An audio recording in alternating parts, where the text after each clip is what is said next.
Hello and welcome to this presentation about SPTNG Step 1 for production milling. With production milling, program optimization is critical. Every second shaved off the program is important. So we're going to look into the new functionality available in SPTNG for better program optimization. And we're going to do so while programming a part on the tombstone directly in Esprit. So let's switch to Esprit now. So the part is already programmed on one side. On the machine, the part has been already flipped over and being mounted on a second position on this vise. So I'm switching to part 2. And let's start the programming of part 2. Part 2 is going to be done with 4 operations, chamfer on both ends, center slot, and the 4 holes. So let's apply the processes. First chamfer, second chamfer, pocket, and drilling. Okay, so the part is programmed for the second side. Interesting to notice is that operations have been created in the machine operation list, but they've been inserted in the middle of the program. That's because Esprit constantly, on creation and on insertion of new operations, it constantly optimizes the position of the operations in order to minimize tool changes, rotation of the table, and jump from one workpiece to another. Okay, second side is programmed. Let's change the setup and load the tombstone to cut 8 workpieces instead of just 2.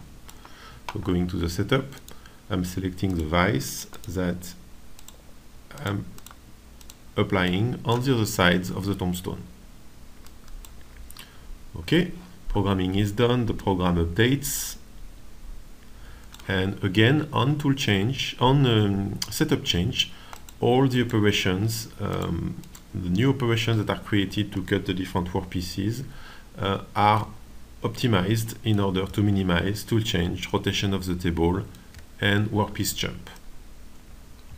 So this optimization is kind of incremental because it's as for every operation created, the new operation gets optimized. You can also perform now in Esprit a global optimization of all the operations at once. For this, under the Home ribbon, Home tab of the ribbon, you'll find Optimize Operation. So let's perform that. So when optimizing the whole program, operations order gets shuffled and all links starts rebuilding. Unless there is nothing to optimize, of course, but in this case, so the program has been optimized. And if we go to the output window, we can see a result of this optimization. So it tells me the number of rotation has been optimized in that program to only have 16 rotation with a total rotation angle of 1080 degrees on the B-axis. Okay, how to optimize this rotation even more? An option that we talked about in the previous milestone is the possibility to not respect the part operation order. So let's try this. I'm deactivating this option and optimizing the program again. Again, operations order gets shuffled. I go to the output window. The result is much better. It's only now 12 rotations for a total rotation of 600 degrees. In my case, I don't care too much about the number, the angle span. It's more about the number of rotation. So 12 rotation. Let's simulate the result.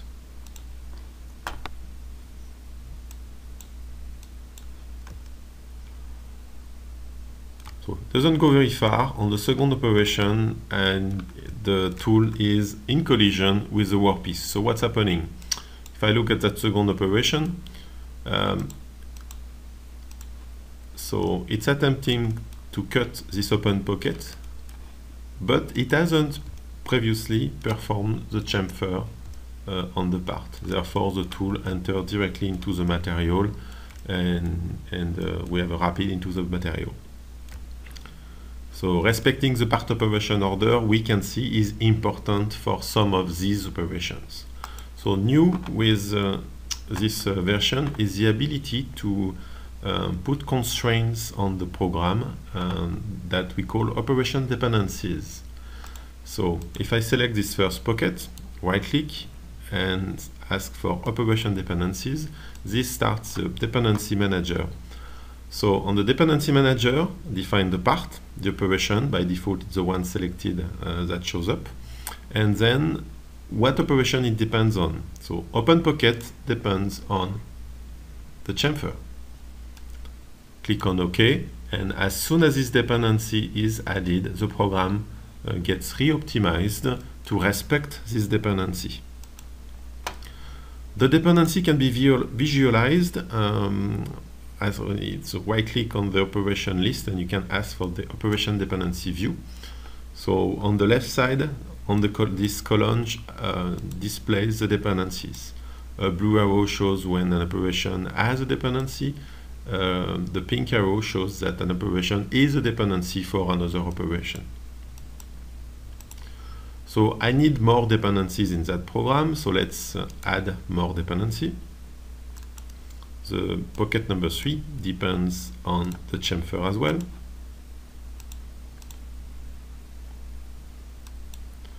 The pocket doesn't matter, I can cut the other side of the part, I don't need to wait for anything to cut this pocket. This oblong pocket obviously requires the operation number 4 to be performed before, and same for the drilling, I need the oblong and the open pocket to be cut before. So again, let's add those dependencies. So the oblong depends on operation on pocket number 4. I don't need to restart the operation dependency manager every time. I can just switch operations like that and add additional dependencies.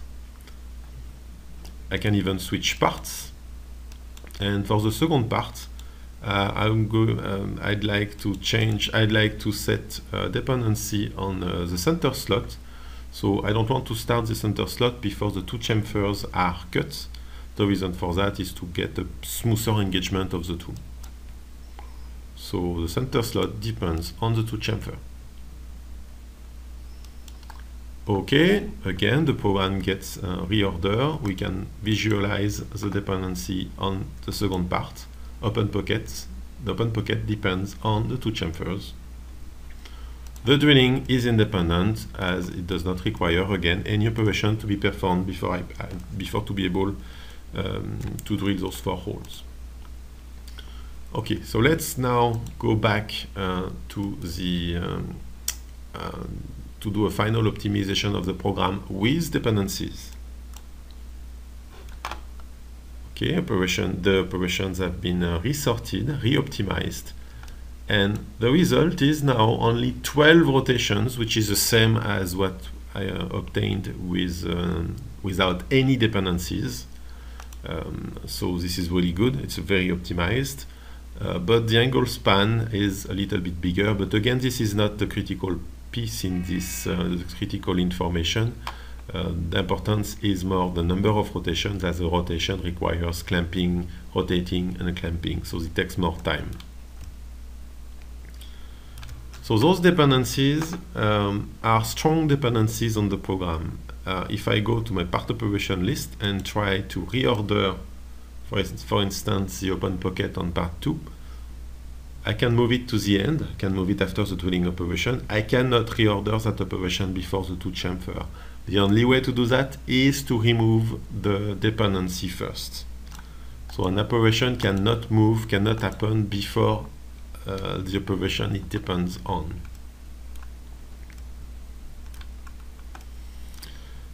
Okay, so let's do a quick summary of what we just talked about.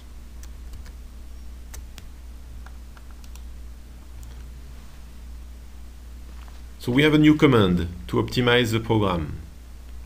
It optimizes all the machine operations of the whole and this optimization is for the whole program. The optimization can also happen on the selection. So for that, in the machine operation list, just select operations to optimize, right-click, optimize selected operation. And you'll get the optimization log to the output window. This log is about the optimization on the rotary axis. This optimization is for a global optimization. SPTNG has an advanced built-in sorting routine for machining operations that is constantly performed on creation and or on insertion of an operation. So these operation dependencies we just saw, these are strong constraints on the part program. They cannot be violated. Part and machine operation respect dependencies. So example on when to use dependencies. Finish depending on the roughing, a tap that cannot happen before a drilling, so this kind of dependencies. We've seen the dependency manager, the dependency view. You might want you'll want to use dependencies when you disable the respect part operation order. If respecting part operation order, you can still define dependencies, but in that case, mostly for dependencies across different parts. So if I go back to now trying to understand how Esprit sorts the program, how it performs these optimizations. So if respect part operation order is activated, the first criteria is to respect that part operation order. Then the sorting is done per tool, then per orientation, minimizing the total rotation on the overall program, then per workpiece and per part instance part copy. So 5 and 6 is kind of minimizing the workpiece jump. If I disable the respect part operation order, it's going to first respect any part operation dependencies, then perform an optimization per tool, per orientation, per workpiece, per part instance, and at the end, if there are two operations on the same workpiece, same tool, same orientation, it's going to respect the part operation order. So that criteria of part operation order moves from being the first criteria to the last criteria. So that's it for this presentation about SPTNG Step 1 for production milling. Thank you.